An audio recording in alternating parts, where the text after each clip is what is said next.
If you believe in stereotypes, there goes an educated man. 4 years of college and a stack of books. But really, it's much more complicated than that. We might ask ourselves, for example, what the board chairman of the world's third largest bank has in common with the commandant of the United States Marine Corps. Or what mutual interest might possibly link the commissioner of baseball with an assistant secretary of defense, or with the chairman of Dow Jones, or a secretary of the Treasury, or chairman of the Federal Trade Commission, or chairman of the Atomic Energy Commission, or with an astronaut, or with a church bishop, or with several college presidents, or president of a major chemical research laboratory. Well, DePauw University is the common bond, for these positions are held, or recently were held, by DePauw graduates. Well, what does this prove? Perhaps nothing. On the other hand, it might indicate the kinds of people who attended DePauw, and it just might suggest some of the values and education they absorbed while students at DePauw.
What constitutes a good liberal arts college? Let's look at DePauw University and see if we can identify some reasons why it recently ranked second among liberal arts colleges with the most graduate listings in Who's Who in America, or why it recently ranked 8th nationally with graduates listed in American Men of Science, or why it was selected in recent years by the Ford Foundation as one of a distinguished number of colleges to receive a major grant under that foundation's special program for higher education. Certainly, people must be at the top of the list. And the people most important to students are other students. DePauw is good academically in the first place because its students are good. As Director of Admissions, would you agree with that, Mr. Fontaine? Yes, DePauw students are good. Generally, they've performed quite well on nationally recognized entrance examinations and in their high school records. But I'd like to point out that we don't have any cutoff points, either on class rank or test scores.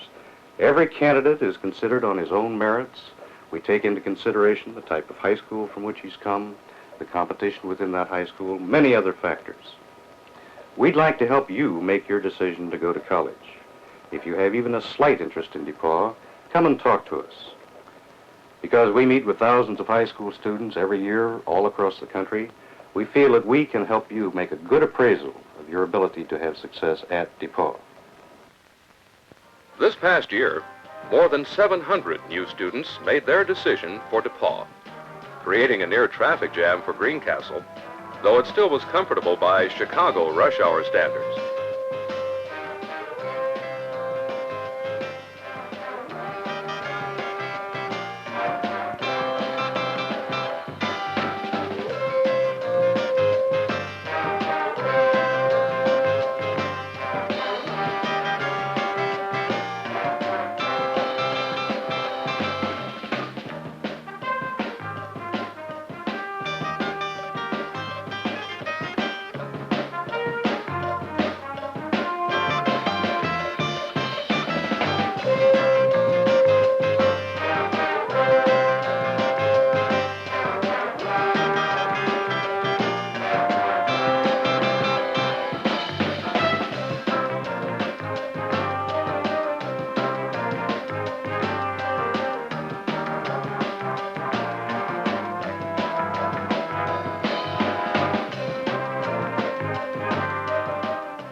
here are some old-timers surveying DePauw's newest co-eds. And after the heavy work, a pause to meet President and Mrs. Kerstetter at their home. Hello, family. Where are you folks from? Oh, we live about a block from Blair Helmet. You know Jessica? Oh, nice you could come. Get her on the right path. Well, hi. Hi. What's your... Hello. Good to have you with us here. Well, you made it, Mark. How are you today, Ken? Hello again. You're going to have some punch? Hmm? Yes. You'll have a cold drink? Hi. Wonderful. You'll be delighted to know that we're just about to put under construction a new performing arts institute. It's really going to be great from our point of view because we're working with stuff, it's 80 years old. You realize... Break ground. Then, back to the campus for a series of welcomes by the president of the university. I hope also to speak very briefly to you at this time, especially since I've had the far better opportunity from my point of view of meeting so many of you personally just a little while ago at our home. And by student representatives. 60-odd organizations that DePauw University has. Roll call by states. So please stand, and if necessary, those of you on the back rows wave when your state is called. There are 28 states, the District of Columbia, and 6 foreign nations represented. And finally, a subtle suggestion to Mom and Dad that it may be time for them to head homeward. DePauw University is composed of the College of Liberal Arts, a School of Music, and a School of Nursing. Its enrollment of about 2,200 students is coeducational, and they're attracted from nearly every state and from several foreign nations. They come from rural communities and from large cities, and most of them work pretty hard when they get here.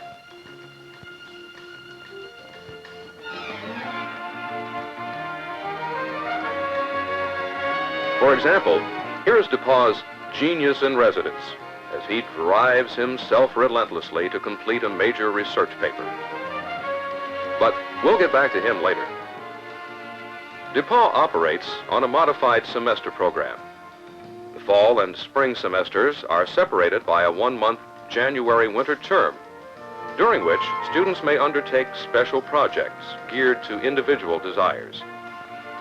In recent January-winter terms, students have worked as interns in public accounting, in manufacturing, in banking, with law firms, with the Chicago Board of Trade, with social agencies, and with government. Some have written books, traveled to other countries, or secluded themselves in campus laboratories doing special research. The opportunities are almost limitless. Nearly 40% of DePauw's recent graduates have had 1 or 2 semesters abroad in carefully defined educational programs in Europe, Asia, Africa, and South America. Whether a student wishes to participate is entirely optional, assuming he or she meets the qualifications for studying abroad.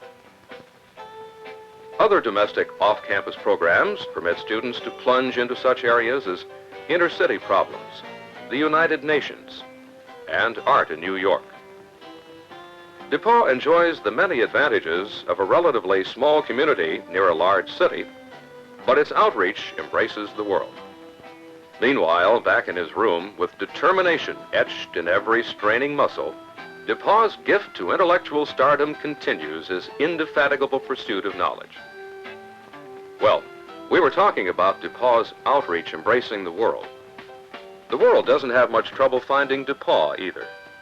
Some of the nation's and the world's most important leaders have visited as guests of the university in recent years. They include Supreme Court Justice Harry Blackmun, former Prime Minister of Great Britain Harold Macmillan, William Ruckelshaus, Director of the Environmental Protection Agency, William Buckley, prominent conservative spokesman, Vernon Jordan, DePauw graduate and president of the Urban League, Dr. Percy Julian, renowned scientist, consumer advocate Ralph Nader, astronaut and DePauw alumnus Joe Allen, and such famous economists as Arthur Burns, Walter Heller, and Milton Friedman. It's customary for these distinguished leaders to meet informally in seminars or over lunch with several students, providing opportunities for conversation with dignitaries whom most people never even dream of meeting. And the wheels of learning grind on. What learned professor is destined to receive these pearls of academic treasure? But back to our story. Among recent academic innovations adopted by the university was a change in graduation requirements which permits students much greater flexibility in developing their own academic programs. For students in a hurry, there are improved opportunities for completing DePauw in 3.5 years. Arrangements have even been made for qualified high school students to skip their high school senior years and enter DePauw University as full-fledged freshmen. Programs in environmental, urban, and black studies constantly are examined so that the liberal arts may be directly related to some of our contemporary concerns. This is a new kind of invasion of the old fishing hole. Accompanied by his young wife and baby, this graduate student leads a Saturday morning fishing expedition on the Big Walnut River. But any fish they catch won't end up in a skillet. After being electrically shocked, they'll be measured and marked and then returned to their watery homes. But the students will have learned a technique and gained important data to help determine the effect of certain environmental conditions on fish life. DePauw's size is especially important with respect to these kinds of activities. It's large enough to offer wide choices of study from among 23 academic departments, including, but not limited to, economics, history, English, political science, philosophy, and the natural and physical sciences. Yet it is small enough to be personal in its approach and to give greater recognition to the needs and goals of individual students. The gist of what he has to say is relevant to what we call human need.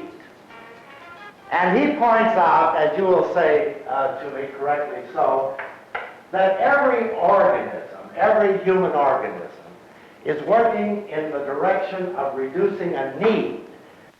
Using an overhead projector while having his presentation videotaped, this young accounting student might well be making a report to the board of a major corporation. The primary aims of college are to open the cultural heritage of our world for our enjoyment and profit, to enable students to draw on this heritage in their approach to contemporary problems, and to provide some measure of professional competence in a specific career field. Another example of the charismatic nature of chemistry can be demonstrated with this last reaction that I call a toast to DePauw. I think you'll find that this will be a real adventure in chemistry.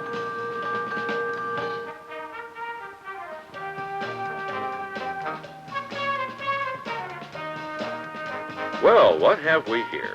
The sweet piece of success, the sign of a job well done. Well, where were we? Oh, yes. The college experience, of course, goes well beyond classwork. Extracurricular activities provide DePauw students with many opportunities for relationships with other students and faculty members, for trying on positions of leadership, for the development of special skills, and for just plain fun. DePauw is a member of the Indiana Collegiate Conference and fields varsity teams in football, basketball, baseball, track, cross country, tennis, golf, swimming, wrestling, and soccer. Now, in the developmental stages, is a new athletic field house and swimming pool, which will be oriented as much to individual recreation as to varsity and intramural competition. Twice within recent years, the NCAA College Division Tennis Championships have been held at DePauw. Participation is the main thrust of DePauw athletics, and if you aren't of varsity caliber, you can join the hundreds who compete in the extensive intramural program. Women also have an active intramural schedule, and they're branching out into many more areas of intercollegiate competition.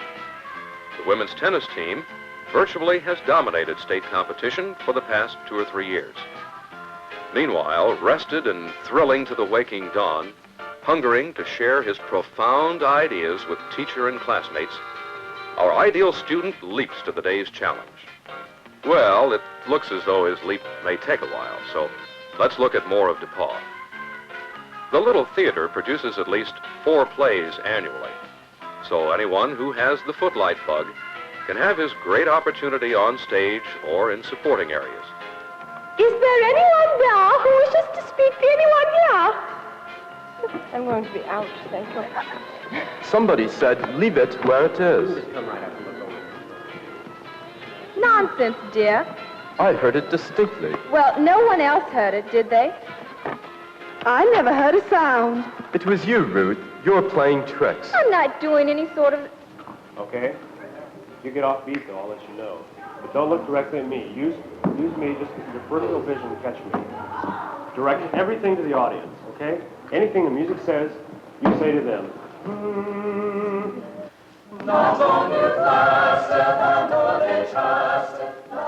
If you sing or play an instrument, you're in for 4 years of pleasure. Several of DePauw's vocal and instrumental groups are acknowledged to be among the finest in the Midwest and have been called on for concert tours both in this country and abroad. Serious and light operas are performed each year. We have 2 measures before this time. Did you hear that? What? 2 measures. Okay.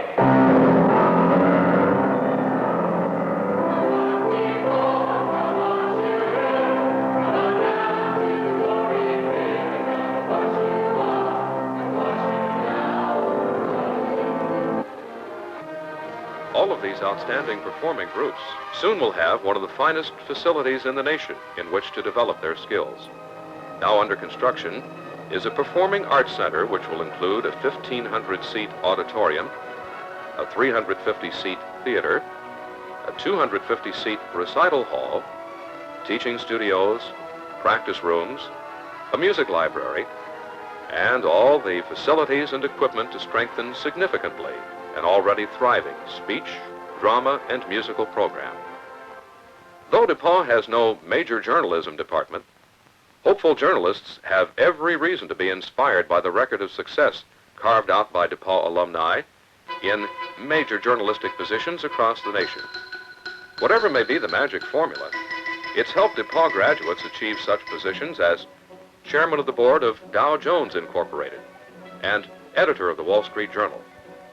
These offices, by the way, were held for a 50-year span by DePauw people.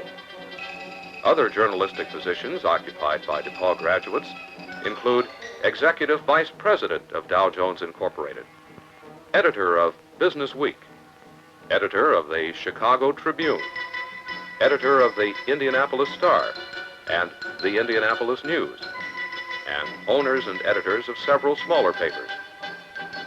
Say, here's a familiar face on his way to class. He seems a bit tardy.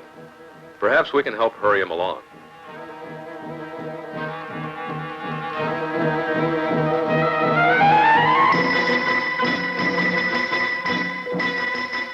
Uh-oh. Blue books. An examination. Guess he got his signals mixed up. That beautiful term paper isn't due until next week. Oh, well. Win a few, lose a few. At least it's Friday and the change of pace is in sight. Not every activity at DePauw needs to have some special long-range goal in mind. Lots of things are done just for the fun of it. And it's all brought to a focus on Old Gold Day, DePauw's traditional homecoming.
wants to know if the halfback's coming up fast.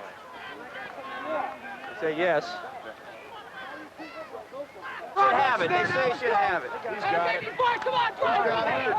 All right. Something tells me that that wasn't part of the DePauw game plan. Oops, nor was that. But Coach Mott remains the picture of calm and confidence. And here's what we've been waiting for, DePauw's first touchdown. Come on, Sammy, do it, baby.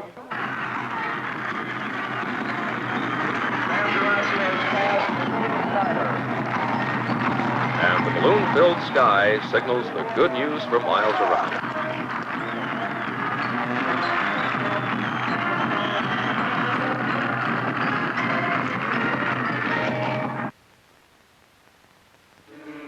This is all a part of it, a part of college. It isn't all books. It certainly isn't all play. It definitely is not just preparing for life. It is life. And in the judgment of those who have gone before, it can be one of the very best parts of life. What constitutes a good liberal arts college? It certainly embraces such important elements as a good academic program, interested and well-prepared faculty members, and well-motivated students.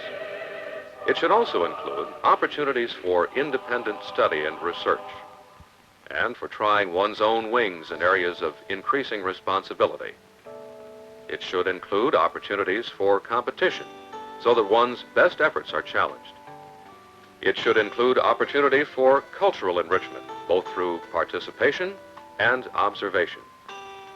It should include, of course, opportunities for relaxation, the kinds of interludes that provide refreshment for the main academic job. And it should include a respect for what has gone before. Knowledge is not a now thing.